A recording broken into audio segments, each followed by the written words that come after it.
민수기 32장 보겠습니다. 32장 민수기 32장 1절부터 19절 기독하겠습니다. 르우벤 자손과 갓 자손에게는 가축대가 셀 수 없을 만큼 많았다. 그들이 야스엘 땅과 길라 땅을 둘러보니 가축대를 놓아 먹이기에는 아주 적절한 곳이었다.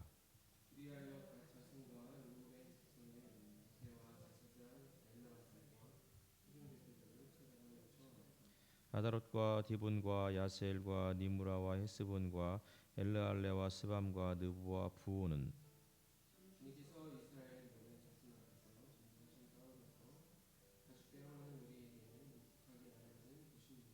우리를 좋게 여기신다면 이 땅을 우리에게 주셔서 우리의 차지가 되게 하시고 우리는 요단강을 건너가지 않도록 하여 주시기를 바랍니다.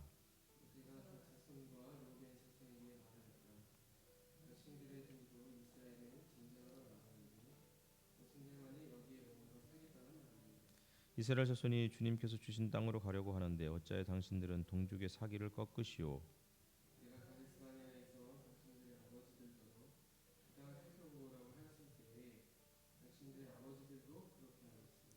그들은 기껏 에스골 골짜기까지 올라가서 그 땅을 둘러보고 와서는 이스라엘 자손의 사기를 떨어뜨려 주님께서 주신 그 땅으로 들어갈 수 없게 하였소. 그들이 나를 철저히 따르지 아니하니 이집트에서 나온 이들 가운데서 지금 20살이 된 사람으로부터 시작하여 그 위로는 어느 누구도 내가 아브라함과 이삭과 야곱에게 주기로 맹세한 그 땅을 볼 수 없을 것이다.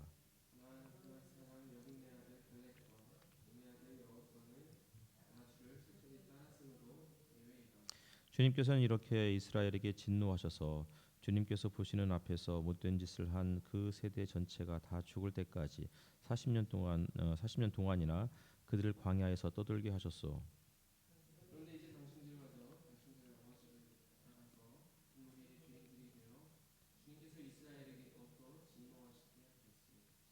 당신들이 주님을 따르지 않고 돌아선다면 주님께서는 다시 이 모든 백성을 광야에 버려두실 것이요 우리 백성 모두가 멸망하면 그것이 바로 당신들 때문인 줄 아시오.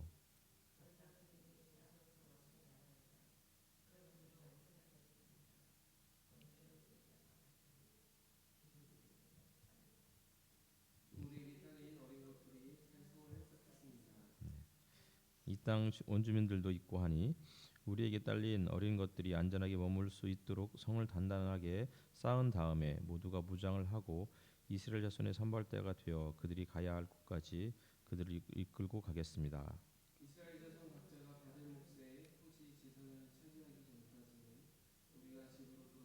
같이 읽겠습니다. 또한 요단강 동쪽 해 뜨는 쪽에서 우리 몫의 토지를 제산으로 차지하였으니 요단강 서쪽에서는 우리가 땅을 제산으로 나누어 받지 않겠습니다. 아멘. 예, 이제 땅을 분배하는 이제 그 과정들이 이제 이미 있었고, 그리고 이제 요단강을 목전에 두고서 일부의 지파들은 요단강 동편 땅을 이제 차지하는 과정을 이렇게 보여주고 있습니다. 르우벤 자손, 갓 자손, 르우벤과 갓 지파들이 요단강 동편에 살고 있었고, 사실은 그들은 그곳을 이미 이제 자신들에게 주어진 땅이기 때문에 이제 더 이상 그곳을 벗어나지 않아도 그곳에서 이제 좀 안정적으로 살 수 있는 그러한 상황이기 때문에 요단강을 건너는 것은 뭐 사실은 굉장히 자신들에게 손해이다라고 생각했을 것 같아요. 이미 주어진 땅이고 그리고 자신들에게 살기에 딱 적합한 땅이었어요. 뭐 여기 1절에도 나와 있지만 가축대를 놓아 먹이기에 아주 적절한 곳 이렇게 표현하고 있죠. 그러니까 물도 많고 요단강 주변이니까 물도 많고 그리고 비옥한 땅. 그러니 이곳에서 양들을 먹이면서 먹고 살아가는 데는 크게 어렵지 않는 그런 상황이었을 것입니다. 그래서 이 사람들이 이제 모세와 엘르아살 제사장을 찾아가서는 이곳에 머물게 해달라고. 이유는 가축대가 많은 우리에게는 목축에 알맞은 곳이다. 딱 살기 좋은 곳입니다라고 이야기하는 것이죠. 그러니까 농사를 짓기에는 어려울 수 있겠지만 그러나 풀이 적절하게 있는 곳이었기 때문에 목축을 하기엔 아주 좋은 곳이었던 것 같아요. 그래서 5절에 보면은 우리는 요단강을 건너가지 않도록 하여 주시기를 바랍니다. 이렇게 이야기를 하고 있어요. 이스라엘 사람의 원래 이름이 히브리라고 하잖아요. 이 히브리라는 이 이름 자체가 여러 가지 의미를 담고 있지만 그 중에 하나는 강을 건넌 사람들이란 뜻이에요. 그러니까 강을 건넜다는 것은 이제 경계선을 건넜다는 뜻이고 또 하나는 목숨을 내놓고 이제 탈출했다. 그런 의미를 담고 있죠. 그들은 뭐 예전에 설교 때도 말씀드렸지만 이스라엘의 지도가 다윗의 별 위 아래로 파란 줄이 이렇게 그어져 있잖아요. 그게 이제 두 강을 의미하는 것이다라고 이야기를 했었어요. 그러니까 두 강을 건넌 사람들. 두 강이 어디겠어요? 위쪽으로는 아마 유브라테스 티그리스강을 건넜던 사람들이고 아래쪽으로는 요단강이나 혹은 뭐 홍해를 건넜던 사람. 이런 의미를 담고 있는 거예요. 그러니까 강을 건너는 것이 이들의 사명이었고 강을 건너야만 옛 세계를 벗어나서 새로운 세상으로 들어가는 거예요. 그런데 이제 이 사람들이 강을 건너지 않겠다 이렇게 이야기하는 거죠. 굉장히 좀 뭔가 뭐 특별한 의미가 없는 것 같지만 나름 의미를 부여하면 도강하지 않겠다. 도강한 사람들이어야 되는데 원래 그 사람으로 부름 받았는데 안 건너겠다는 거예요. 그냥 이곳에서 안주하겠습니다. 그때 모세가 굉장히 화가 났던 것 같아요. 그러면서 그들을 향해서 너희의 조상들이 너희의 아버지들이 어떻게 했는지 아느냐? 가데스 바네아에서 했었던 일들을 기억하지 못하느냐? 가데스 바네아는 홍해를 건너서 시내 광야를 거쳐서 이제 가나안 땅에 그 들어가기 직전에 남쪽에 있는 곳이었잖아요. 그러니까 네게부 사막을 건너서 이제 딱 가데스 바네아를 통과하면 이제 가나안 땅이 들어갈 수 있는데 거기에서 정탐꾼들을 보내서 정찰했는데 여호수아와 갈렙 이외에 나머지 사람들은 가면 다 죽는다. 그렇게 이야기하는 바람에 결국은 하나님께서 그것 때문에 진노하셔서는 40년 동안 광야를 헤매게 하셨죠. 가데스 바네아는 굉장히 다양한 뭐 사건들이 있었던 곳이기도 했었어요. 그곳에서 백성들이 물이 없어가지고 물을 달라고요 하면서 불평했다가 또 하나님께 또 얻어 터진 곳이기도 했고 또 모세의 누이 미리암이 또 죽어서 장례를 치른 곳도 그곳이었어요. 그러니까 가데스 바네아는 그곳이 결국은 하나님께 저항하는 곳의 상징이었고 그러나 그 이름을 다시 바꿔서 가데스 바네아라고 하면서 그곳은 다시 생명을 얻는 곳이다 이렇게 의미를 부여했던 곳이기도 했어요. 어쨌든 간에 가데스 바네아는 그런 아주 상징적인 지명이었는데 그곳에서 했던 일들을 다시 상기시켜 주는 거죠. 그래서 비옥한 곳이지만 물을 내는 곳이지만 생명의 샘이 터져나온 곳이지만 하나님께 불평함으로 생명을 잃고 그 땅에서 죽어가야 했던 곳. 미리암이 죽고 그리고 백성들이 다 죽어가는 곳.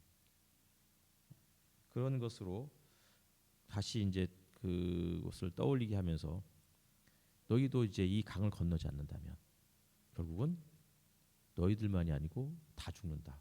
이렇게 이야기를 하고 있는 것이죠.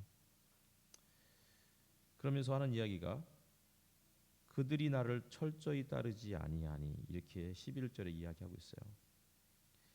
그들이 나를 철저하게 따르지 않았다. 그들이 나에게 충성을 보이지 않았다는 거예요. 하지만 여호수아와 갈렙은 나 주를 철저히 따랐으므로 예외이다. 이렇게 또 이야기하고 있죠.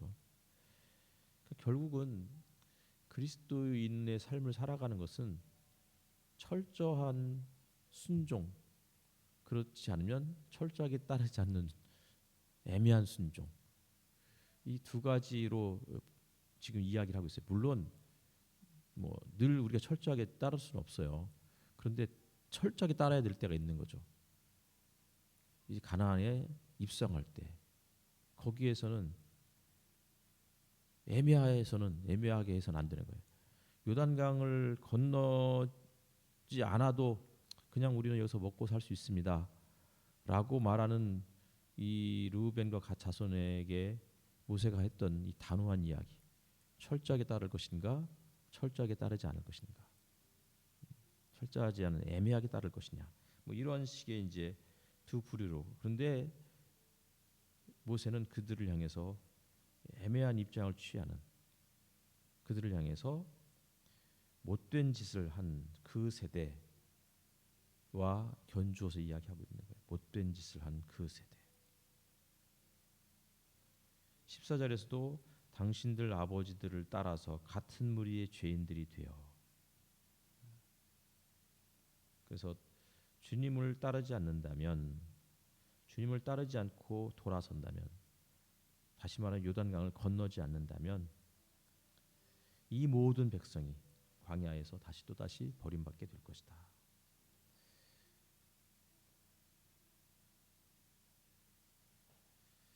오늘 민수기 32장 요 말씀의 제목을 공동체를 세우는 원리라고 그렇게 정했어요. 그러니까 건강하게 공동체가 세워져 가려면 우리가 아까 읽었던 시편 62편의 말씀처럼 우리는 늘 연약한 기울어져 가는 그런 돌담과도 같은 존재이지만 그분을 의지하는 모습들이 우리에게는 반드시 필요한 것 같아요. 내 힘으로 무언가를 해내고 버티려는 것이 아니고 그분에게 이미 기울어져 있는 우리의 그 상황들을 맡기는 것이죠. 그냥 속마음을 다 털어놓는 것이에요. 그리고 그분의 얼굴을 구하는 것이죠. 또 한편으로는 민수기 32장에 있는 이 말씀처럼 공동체가 또 든든하게 세워져 가기 위해서는 그냥 내 몫은 이미 이제 확보가 되었으니까, 이미 챙겼으니까 다른 사람들이 어떻게 생활하든 어떤 아픔에 처해 있든 그것은 남의 일이다라고 생각하면 안 된다는 거예요.